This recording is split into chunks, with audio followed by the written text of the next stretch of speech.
G'day guys, welcome back to the channel and my first ever round review on the channel. Today I'll be going through what occurred in round 3. So yeah, let's jump straight into it. So yeah, obviously round 3 just concluded yesterday. And it was quite an interesting round. There was a couple upsets in there. A few games that maybe a few weren't expecting to happen, and obviously there was the weird game of Easter Monday that occurred yesterday. Let's jump straight into it. Starting off with the first game, Brisbane versus Collingwood up at the Gabba, and that was a fantastic win by Collingwood. We just wanted it more, I guess. The pressure was absolutely fantastic. Our tackle numbers were through the roof in this game, and Brisbane just couldn't cope with it. Brisbane did have some chances that they obviously missed, and going forward, they dropped some simple marks, and they looked off. But you can't really keep saying that about them. They're a good side, Brisbane, and they've gone 0-3. So there's obviously something there that's gone wrong, and look, they've got a huge game this week up against North Melbourne in Gather Round. And of course, this was a must-win game, like Easter Thursday at the Gabba. Must win. Stakes were high. Both teams needed a win. Collingwood a little bit more, and boy, did they deliver. 20-point win. Look, it wasn't a great four-quarter performance, but you just got to take it, really. You just have to, move on and accept that, this season, Collingwood, they might not be able to, get the results they might want, and a 20-point win up at the Gabba is absolutely fantastic. Jamie Elliott was absolutely superb. 4 goals, was among the best on ground. Good to see Nick Dacos get back to his best, and Mitchell and Noble and Myercheck even got in there with a few goals as well. And when Brisbane were good, all their stars were good. Zorko, Neil, McCluggage, Dunkley, Rayner. When Brisbane were good, those players were good. So it's just about the moments for Brisbane. They've had some really bad quarters, like that first quarter definitely cost them, where we kicked 5 goals to 1, because then in the second quarter it was 29 points to 0. It was pretty crazy. Brisbane, they've got a lot of things to review before their game against North Melbourne, because, they can't be both inaccurate, wasteful going inside forward 50 and just having off nights. It's not good. But John Noble was absolutely humongous. His difference to the team immediately, playing a full game. He will be in there, and I hope he'll stay there for a long time. And also, there was a bit of controversy with Scott Pendlebury perhaps getting suspended, but no, he managed to get off, which is good. He's free to play this week, which I'm sure he will. And now moving on to the next day, which was the Friday, the Good Friday, where there were 2 games. The first being North Melbourne versus Carlton for the annual Good Friday game. And I think this one was quite expected. Carlton getting the job done by 56 points. They were quite impressive yet again. They dominated some quarters of the game.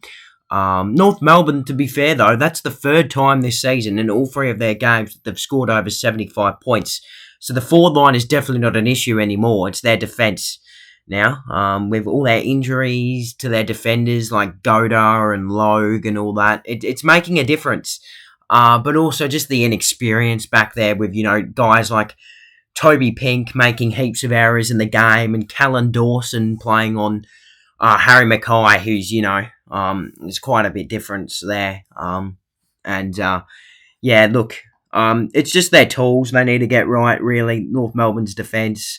They also got an absolutely devastating injury as well to Callum Coleman-Jones, who ruptured his Achilles in the game. And it was just absolutely disastrous, that injury. Will be out for the whole season. Absolutely shocking to see a player go down like that. Carlton, they were fantastic. George Hewitt, in my opinion, was probably best on in this game. Harry Mackay, he's looking good at the moment. Kicked 5 goals. He's in flying form. Elijah Hollands played an amazing game in his first game. It has to be spoken about.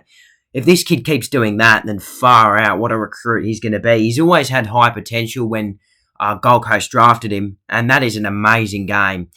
We'll have to wait and see if he backs it up against Fremantle, because that was an unbelievable performance. For the injury notes, Caleb Marchbank got concussed, I believe, late in the game, and Charlie Curnow went off with a bit of a hobble as well late in the game. So Carlton would be, fingers crossed, relying on those players to get up for their huge game against Fremantle and gather round. Look, it was the first time I watched North Melbourne this season, and I was impressed. Their midfield had some nice moments. Their forward line was good. It's just their defence. And maybe, they had good amount of pressure as well on Carlton in the first quarter, and then it just died off for the rest of the game. So maybe just being a little bit more consistent with their pressure as well. And then the next game was Fremantle versus Adelaide. And yes, I got another one right here, tipping Fremantle. So far I'm 2 out of 3 for the rounds. This one was a interesting game, low scoring. It was a bit of a weird one. I did watch it, and I have to say, it was a pretty boring one at times, but that's fair enough when you got two teams combining for 25 points and only 13 goals. Adelaide just could not score to save their lives in this game. Fremantle's defence was absolutely amazing, and with all their injuries back there as well to guys like Cox and Oscar McDonald, they were absolutely amazing. Josh Draper is a real talent that they've found there, because he was absolutely fantastic in just his second game of footy. Jordan Clark's had an amazing season. James Ainge has moved back to the half-back and been really, really good, allowing Fife and, Young to play in the midfield and all that. And Luke Ryan and Alex Pearce, they were amazing. Absolutely incredible. Those two were probably, best individual games probably of the season from those two. They were incredible. Alex Pearce has had a phenomenal start to the season. Surely he'd be picking up 3 votes in this one. It was a weird game where probably all the defenders would have picked up votes for Fremantle, and Jordan Clark, Luke Ryan and Alex Pearce. No team could really score to save their lives, really, in this one. Michael Walters was by far the best in the forward line. He only kicked 2 goals. He did miss 4, and I think one out in the 4 as well, but also had 20 touches and looked back to his 2019 best, really. He hasn't really done too much in games since then, but boy, this was definitely his best game since, I reckon. Got 110 ranking points as well, which is absolutely phenomenal. Hayden Young, finally back to his best in the midfield, over 30 touches. Sarong's been sensational this season. But I think all the talking point into this game was Adelaide. Going into the game, they'd been slammed. All the critics coming after them and how inefficient their forward line is and how bad they are away from home. And, well, it's an 0-3 start for the Crows, and Matty Nicks is going to be under severe pressure because their forward line was absolutely horrendous. And you didn't think you'd be saying that a few weeks ago, didn't you, for Adelaide? Because their forward line looks, on paper, the best in the comp, but it's just not delivering at the moment. They need to find a way past it. Do they just have a bit of a rut or a bit of a form slump that they're in, like Collingwood? We don't know yet, obviously. But it certainly seems that way at the moment. And also their midfield. Look, it's good. They're winning the footy. Rory Laird, Dawson, Matt Crouch, they all had good games. But, it's more about breaking through, getting clearances and getting it into their forward line. And they had absolutely zero of that against the Dockers on the weekend. So they need a huge response in the opening game of Gather Round. All eyes are going to be on Adelaide, you feel, this round. After 0-3 start with their list, it's a finals quality list, really, in my opinion. They are in desperate need of a win. Now, moving on to the Saturday, we have Essendon versus St Kilda. Now, what a game this one was. I mean, it was horrible, really. Low scoring. It was pretty crap. But it was thrilling in the end, which makes it a whole lot better. And what a win from Essendon. What a start to the season for them. Who was expecting this, except for maybe delusional Essendon fans? Absolutely ridiculous start from them. Jakey Stringer has to be talking about. This guy is in flying form. I've never seen him any better. Another 3 goals to add on to his 3 from last week and the 4 the week prior. He's kicked 10 for the season. He's up there in the Coleman. best for small forwards. Kyle Langford as well is kicking goals for fun as well. Harrison Jones had a fantastic game. So those three were absolutely phenomenal. And all of a sudden, the Peter Wright suspension doesn't look so bad. And you have to say, with their current form, you have to give them, a possibility, a chance of winning against Port Adelaide for gather round with their current form. Dyson Heppel just won a stack of it back there. It was absolutely amazing to see Dyson Heppel play that well. I don't think I've ever seen him play that well in such a long time. But by far, best on ground, Nick Martin, 44 touches. He was absolutely unbelievable. Incredible. 145 ranking points. He was insane, Nick Martin. What a game from him. One that will be remembered for quite some time. And, look, everything seems to be working and going to plan for Essendon. I mean, let's just say, in my opinion, for 4 quarters of this game, St Kilda looked a lot better. But their inaccuracy probably cost them in the end. And Essendon just being severely better in the fourth quarter. They wanted that a lot more, you could tell, Essendon in the fourth quarter. Unfortunately for them, though, they might be without a couple of stars for their game against Port Adelaide. And Sam Durham, who's out with a shoulder injury, I believe, and Xavier Dersma also got injured. I believe he popped his finger late in the game against the Saints. So, I mean, they're huge losses if those two are out. Dersma, especially against his former team. Sam Durham as well. I believe he played 2 games for Port Adelaide. Against their former team, they'd love to get up for that game. And, St Kilda, look, they had their issues in this game. They were just woeful in front of goal. They were pretty good in the first half. Jack Higgins has had a fantastic start to the season.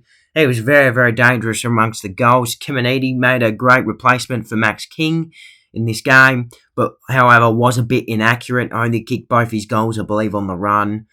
Some of their usual players were just a little bit more quiet than you'd expect. Though Riley Bonner, Jack Steele, Seb Ross, Sinclair, but some of their usual players, apart from those players, were just a little bit more quieter than you would have hoped. Like Wanganeen Malira, just the 20 touches, they would have liked a little bit more out of him. Same with Windhager, who also got a 1-game suspension, and we'll have to wait and see if he, takes it to the tribunal. He only had the 18 touches. Unfortunate result for St Kilda. They fall to 1-2. I mean, they got a good win against Collingwood, but apart from that, it's been a bit of an inaccuracy-shaped season so far for them. And look, they did have a couple players already out before the game in Mason Wood, King and Henry. And look, if they played, I think it would have been a different result. Poor loss for the Saints. Jakey Stringer, another Easter classic from him. Essendon looking good this season. Now, the next game, Port Adelaide versus Melbourne. Now, in my opinion, do you call this one an upset? Yes. Melbourne, wow, they're actually looking pretty good at the moment. They're in good form. And their accuracy as well in front of goal, 15-6, it just has to be spoken about. And their forward line, they're finding goals out of all these players. Ben Brown's come back and looked really, really good. Kicked multiple goals in all his games so far, I believe. And Neil Bullen, he's just so consistent for them. It just has to be spoken about. He gets 20 touches and a goal every week. But this week it was even more important because the 2 goals he kicked were absolutely crucial to the result of the game. And he got 25 touches, I believe, as well, 105 ranking points.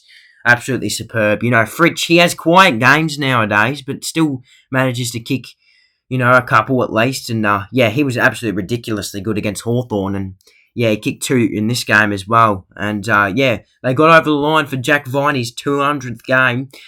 And, you have to say, it was probably Max Gawn that did all the job, really. I mean, his opponent, Ivan Soldo, was actually really impressive. But Max Gawn, 50 hit-outs, 20 touches, and a goal, a crucial goal as well after the 3-quarter time siren. Oliver Viney, everything just seems to be going Melbourne's way at the moment. And, they're in good form.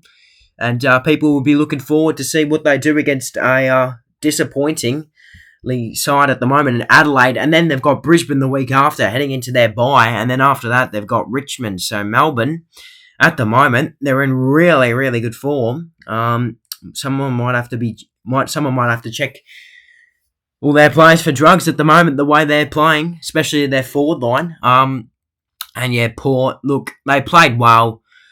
Credit to them, they were able to find a lot of the footy and, score goals, but they just didn't get to it enough in the end. And Melbourne were just the better side on the night. It just looked, it was all equal, 45 apiece, I believe, at half time. So, it just shows you how even this game was. But yeah, in the second half, Melbourne were just slightly better. Port Adelaide did have quite a big lead at some point, and then it just eroded away as Melbourne kicked 5 in a row or something in the last quarter, or over the last few patches of the fourth and into the fifth. In the third and over to the fourth. So yeah, just Melbourne just had the better second half. So that's why they won this game. It was a pretty crazy game though. And then on the Sunday, I didn't watch both of these games, so I'll fly through them pretty quickly. Impressive win from the Bulldogs, 76-point winners.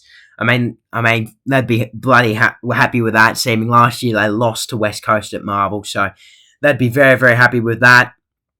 But yeah, didn't watch the game. West Coast inaccuracy didn't help. Jamie Cripps, he kicked like 5 points in this game and kicked a goal that was... He kicked it over the goalpost, and they called it a goal, but it was a bit, controversial. But yeah, weird game. West Coast, they just could not find any of the footy, and they just could not score.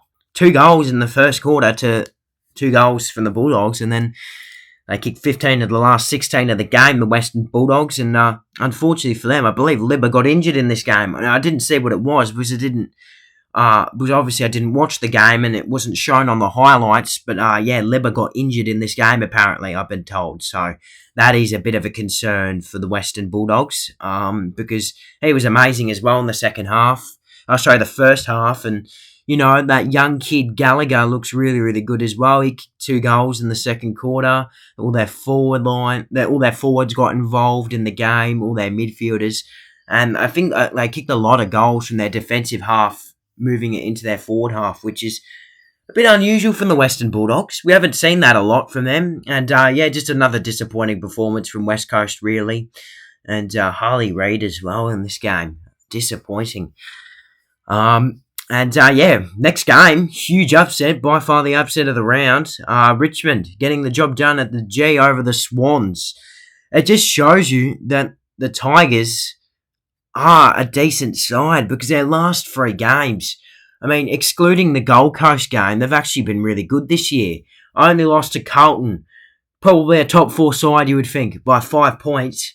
And then they followed it up with a 30-point loss to Port, which wasn't great. They kind of ran out of legs in the last quarter. Almost happened again here. I did manage to catch the last quarter for this game, and it was pretty close. It was, tight the whole way through. The quarter absolutely flew by. It just feels like there wasn't any stoppages at all, and yeah, it was such a weird last quarter watching it. But yeah, I didn't catch the first 3 quarters where Richmond were absolutely impressive.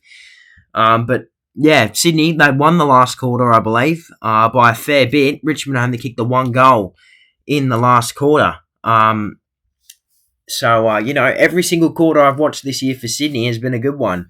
So maybe I'm a good luck charm for Sydney. But yeah, anyway, poor loss from Sydney. They are great at the MCG, Sydney. I've noticed that in the last year or two. But yeah, they obviously did beat us there, so they're not that bad, obviously. They were winning at half-time in this game, albeit they probably shouldn't have, because Richmond were quite inaccurate in the first half. Even in the second half as well, they could have kicked a little bit more. Their inaccuracy almost cost them the game in the end, Richmond. And unfortunately, you just take a look at the blows that came out of this game for them. Tom Lynch out for most of the season with a hamstring. Absolutely disastrous. Baker got a suspension. He was absolutely unreal, Liam Baker. He's had an amazing start to the season. That's a huge blow. Huge blow. And another hammer blow as well. Noah Bolter out for 6 weeks with an MCL. Far out. Richmond, they're so unlucky with their injuries this season. Absolutely heartbreaking stuff, because they're moving into a winnable game against St Kilda. Both teams, going to have a lot of injuries and suspension, so that will make it an interesting game. Nick Vlaston was probably best on ground again in this game. He was probably best on against Carlton. He's been absolutely unbelievable, Nick Vlaston, this season. So far, for them, absolutely unbelievable game. 13 marks. That last quarter I watched from him was absolutely unbelievable. Single-handedly won Richmond that game, in my opinion. Tim Taranto as well. He played really, really well from what I was told in the first three quarters. 35 touches for the game. Just sums that up, doesn't it? Shai Bolton as well got heaps of it and kicked 2. So good game from him. As the Tigers got a big upset win over Sydney. And look, Sydney, it's just a loss for them. They'll learn from it. You can't win every game. And look, they've already lost one away from home. They've just got to maybe get better away from home. And look, Richmond, they've been a pretty good side this year. Their pressure, moving it into the forward line. That Lafau kid looks like a real find for Richmond. Real talent. And Adam Uze, first win of the season for him. Now, moving on to the crazy game of Easter Monday. I did, in fact, go to this game. And, it was a very, very interesting experience. Well, that's all I can say. Because, there was a lightning delay from in between at three-quarter time. All the players came back out for three-quarter time. And then there was a lightning delay. And then, the game was delayed for a good 40-odd minutes. It was so weird being at the game, having that experience with the lightning and all that. Very, very, very weird. But let's just say in this game, it was probably the first quarter that cost Hawthorn. Yet again, like last week, they were absolutely horrible in the first quarter against Melbourne. And they've done it again against Geelong because Geelong kicked 7 goals, 1 to their 1 goal, 1. So yeah, that's kind of bad. And in the first half, let's just say that at my end, there was only 2 goals scored at my end, which was pretty crazy. But yeah, Hawthorn, credit to them. They showed a pretty good fight. They came back. They had an unbelievable second quarter. They came back and they almost had the lead. They kicked the first goal of the third quarter through Mabior Chol, who had a fantastic game. And then from then on, Geelong just kept on bagging goals, and then we got to three-quarter time, and then all the thunder thing happened, and then Hawthorn came out, and they had well on their face. I could just tell as soon as Hawthorn came out, they looked a different side. They just wanted, to come back, and look, they probably could have. They kicked a lot of behinds in the last quarter. They kicked 6 behinds and only did 2 goals, and Geelong had less shots, but capitalised on a good little 10-minute patch that they had in that fourth quarter. But it was a weird game, an interesting game. It was a game where James Warple absolutely dominated from Hawthorn. 36 touches and a goal, 152 ranking points. That was absolutely incredible. Tom Stewart again, though, was absolutely fantastic. In the first quarter, every single time Hawthorn went forward, Geelong just intercepted it. Which is, unfortunate for Hawthorn, because, moving the ball forward just doesn't seem to be their, forte at the moment. And 10 goals, 10, 70, ain't going to win you much games of footy nowadays. And I believe that is their highest, that's their second highest score of the season now. So, they're 0-3. They've got a lot of work to do. They're currently sitting below North Melbourne on the table and in a bit of trouble. But it was a weird Easter Monday game, and it was a pretty good performance by Geelong, who are looking really, really good to start this season. They're 3-0. They're absolutely flying as they head into gather round. So, hopefully you guys enjoyed my first ever round review. Obviously, it was a bit of a longer one. I'll probably keep it a little bit shorter in the past, but I did forget to mention only the one big call this round, correct, in West Coast goalless in any quarter. So, sorry, West Coast fans, but I guess I kind of was relying on that, and that paid off, didn't it? But that was the only big call I got right this round. 4 out of 8 for my tips, so I got half of them right. I guess I'll take it. But not great. not in great form. But yeah, hopefully I'll see you guys later today for my round 4 predictions.